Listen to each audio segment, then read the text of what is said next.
মন্ত্ৰী অশোক সিংহলৰ বিৰুদ্ধে সৰব এবিএমচিৰ সভাপতি টাইছন হুছেইন। মুছলমানক লক্ষ্য কৰি আগবঢ়োৱা এক সাম্প্ৰদায়িক মন্তব্যৰ বিৰুদ্ধে মন্ত্ৰী অশোক সিংহলৰ সাম্প্ৰদায়িক মন্তব্যৰ বিৰুদ্ধে গৰজি উঠিল এবিএমচি। মিয়া কিয় দোকান পাতিবলৈ দিছে? মিয়াৰ লগত নাই, মিয়াৰ লগত মই যুদ্ধ কৰি আছো। আমাৰ উৎসৱত মিয়া কিয় সোমাবলৈ দিছে? মই মিয়াৰ লগত 1% নাই। মিয়াৰ লগত হলিগলি কৰিলে মই আপোনালোকৰ লগত নাই, চিধা কথা। এইদৰে নিজৰ সমষ্টিৰ হিন্দু সমাজত ভাষণ দিয়ে ঢেকিয়াজুলি সমষ্টি বিধায়ক তথা অসম চৰকাৰৰ কেবিনেট মন্ত্ৰীগৰাকী।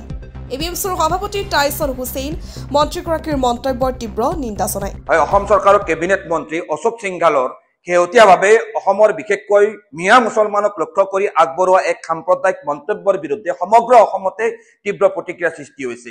আমি এবিএমচিয়ে মন্ত্ৰী সিংঘালৰ এই সংবিধান বিৰোধী গণতন্ত্ৰ বিৰোধী মন্তব্যৰ তীব্ৰ গৰিহণা জনাইছো। এই মন্তব্যৰ বিৰুদ্ধে আমি তীব্ৰ প্ৰতিবাদ সাব্যস্ত কৰিছো। বৰলুইতক আয়ুস ৰেখা হিচাপে গণ্য কৰি আজি শতিকা শতিকা ধৰি অসমত বসবাস কৰা মুছলমানসকলে হাৰ ভঙা পৰিশ্ৰমেৰে এইখন অসম আজি সোণোৱালী শস্যৰে নদন বদন কৰাৰ ইতিহাস নজনা মন্ত্ৰী অশোক সিংঘালৰ এনেকুৱা ধৰণৰ কৰ্মকাণ্ড আমি এবিএমচি কেতিয়াও মানি নলওঁ, অসমৰ ৰাইজে কেতিয়াও মানি নলয়।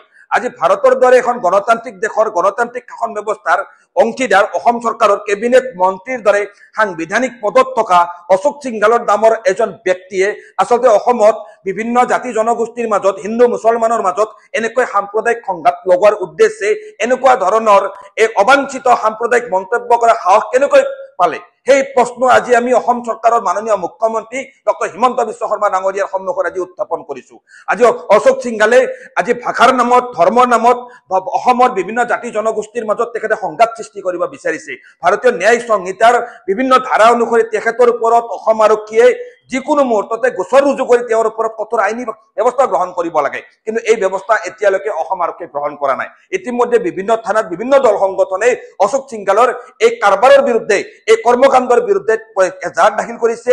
আমি এবিএমচিয়ে অসম চৰকাৰৰ ওচৰত দাবী জনাইছো যে শীঘ্ৰে অশোক সিংঘালৰ বিৰুদ্ধে যথাযোগ্য আইনী ব্যৱস্থা গ্ৰহণ কৰি অসমত যাতে শান্তি শৃংখলা ব্যাহত কৰিবলৈ অশোক সিংঘালৰ দৰে বহিৰাগত বনিয়া বিল্ডাৰে যিয়ে ষড়যন্ত্ৰ কৰিছে এই ষড়যন্ত্ৰ প্ৰতিহত কৰিব লাগে। মন্ত্ৰী অশোক সিংঘালক আমি এই এটা কথা সোঁৱৰাই দিব বিচাৰিছো যে ভাৰতীয় জাতীয়তাবাদ কোনো নিৰ্দিষ্ট ভাষা ভাষী বিভিন্ন নিৰ্দিষ্ট গোষ্ঠী ধৰ্মৰ দ্বাৰা নিয়ন্ত্ৰিত নহয়। ভাৰতীয় জাতীয়তাবাদ হল বিভিন্ন চিন্তা বিভিন্ন জাতি জনগোষ্ঠীৰ আশা আকাংক্ষাৰ চেতনাৰ এক কেন্দ্ৰীয় স্থল আৰু ভাৰতীয় জাতীয়তাবাদক ধ্বংস কৰিব পৰা অসমৰ সমাজ ব্যৱস্থাক যিটো ছচিয়েল ফেব্ৰিক এই ছচিয়েল ফেব্ৰিকক ধ্বংস কৰিব পৰা এনেকুৱা ধৰণৰ মন্তব্যৰ পৰা অনাগত দিনত অশোক সিংঘাল ডাঙৰীয়া আঁতৰি থাকক। অশোক সিংঘালৰ দৰে ব্যক্তিতকৈ অসমৰ মুছলমান সমাজৰ এইখন অসমখন আজি আগবঢ়াই নিয়াত এইখন অসমৰ ইতিহাস গৌৰৱ উজ্জ্বল কৰি ৰখাত যথেষ্টখিনি অৰিহণা আছে। আৰু অশোক সিংঘালৰ দৰে ব্যক্তিৰ মন্তব্যক আমি অসমৰ মুছলমান সমাজে কেতিয়াও কেৰেপ কৰা নাই, ভৱিষ্যত দিনত আমি কেৰেপ নকৰো। এইখন অসম আমাৰ মাতৃভূমি, এইখন অসমতে আমি জন্ম লাভ কৰিছো আৰু এইখন অসমতে আমাৰ মৃত্যু হ'ব।